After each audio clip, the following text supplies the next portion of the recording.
Hi friends, అందరూ ఎలా ఉన్నారు? వన్ మోర్ కుకింగ్ బ్లాగ్తో మీ ముందుకు వచ్చేసాను. ఈరోజు మా అమ్మ స్టైల్లో గోంగూర పచ్చడి ఎలా చేయాలో చూపిస్తాను. ముందుగా గోంగూరను శుభ్రంగా కడిగి పక్కన పెట్టుకోవాలి. ఇప్పుడు ఒక ప్రెషర్ కుక్కర్ తీసుకుని మనం కడిగి పెట్టుకున్న గోంగూరను ఆ ప్రెషర్ కుక్కర్లో వేసుకోవాలి. తర్వాత 2 టమాటాలను, 4 పచ్చిమిరపకాయలను, కొంచెం పుదీనాను ఇలా కడిగి కట్ చేసుకొని పక్కన పెట్టుకోవాలి. ఇప్పుడు ఒకదాని తర్వాత ఒకటి అందులో వేసుకోవాలి. పుదీనాని, టమాటాలను చేసి పెట్టుకున్న పచ్చిమిర్చిని కూడా అందులో వేసుకోవాలి. ఇప్పుడు కొత్తిమీరను కూడా కడిగి సన్నగా కట్ చేసుకుని దాన్ని కూడా అందులో వేసుకోవాలి. ఇప్పుడు 1 టేబుల్ స్పూను అల్లం వెల్లుల్లి పేస్ట్ను వేసుకోవాలి. తర్వాత కొంచెం పసుపుని, రుచికి సరిపడినంత ఉప్పును వేసుకోవాలి. కొంచెం ఉప్పు ఎక్కువే పడుతుంది గోంగూర పచ్చడిలో. ఇప్పుడు కొంచెం కారం కూడా కొంచెం ఎక్కువే పడుతుంది.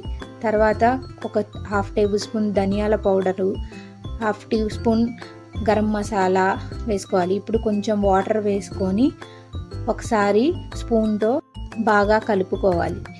మనం వేసిన అన్నీ బాగా కలిసేలాగా కలుపుకొని ఇంకొంచెం వాటర్ యాడ్ చేసుకొని ఇప్పుడు ప్రెషర్ కుక్కర్కి మూత పెట్టుకొని స్టవ్ ఆన్ చేసుకొని సిమ్లోనే మనం దీన్ని ఉడికించుకోవాలి. విజిల్స్ ఒక 5 వస్తే బాగా ఉడికిపోతుంది. ఇప్పుడు 5 విజిల్స్ తర్వాత స్టవ్ ఆఫ్ చేసుకొని చూస్తే గోంగూర ఈ విధంగా ఉడికిపోతుంది. ఇప్పుడు పప్పు గుత్తితో దీనిని బాగా మెదుపుకోవాలి.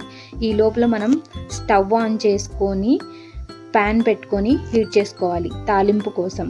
ప్యాన్ హీట్ అయిన తర్వాత 2 టేబుల్ స్పూన్ల ఆయిల్ని వేసుకొని హీట్ చేసుకోవాలి.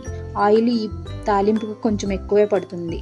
ఇప్పుడు ఆయిల్ హీట్ అయిన తర్వాత ఎండుమిర్చిని వేసుకొని వేయించుకోవాలి. ఇప్పుడు తాలింపు దినుసులు కూడా వేసుకొని వేయించుకోవాలి. గోల్డెన్ కలర్ వచ్చే వరకు సన్న మంట మీద కలుపుకుంటూ వేయించుకోవాలి. ఈ విధంగా వేగిన తర్వాత మనం దంచి పెట్టుకున్న వెల్లుల్లి రెబ్బలను కూడా వేసుకోవాలి. సన్నగా కట్ చేసి పెట్టుకున్న ఉల్లిపాయ ముక్కలను కూడా వేసుకొని గోల్డెన్ కలర్ వచ్చే వరకు వేయించుకోవాలి. ఈ విధంగా వేగిన తర్వాత ఇప్పుడు మనం కడిగి పెట్టుకున్న కరివేపాకుని వేసుకొని ఒకసారి వేయించుకోవాలి. ఇప్పుడు మనం మెదిపుకున్న గోంగూరను అందులో వేసుకోవాలి. అంతే, ఎంతో రుచికరమైన గోంగూర పచ్చడి మా అమ్మ స్టైల్లో చాలా బాగుంటుంది. వేడి వేడి అన్నంలో నెయ్యి వేసుకొని తింటే సూపర్గా ఉంటుంది. అంతే, బాయ్ బాయ్.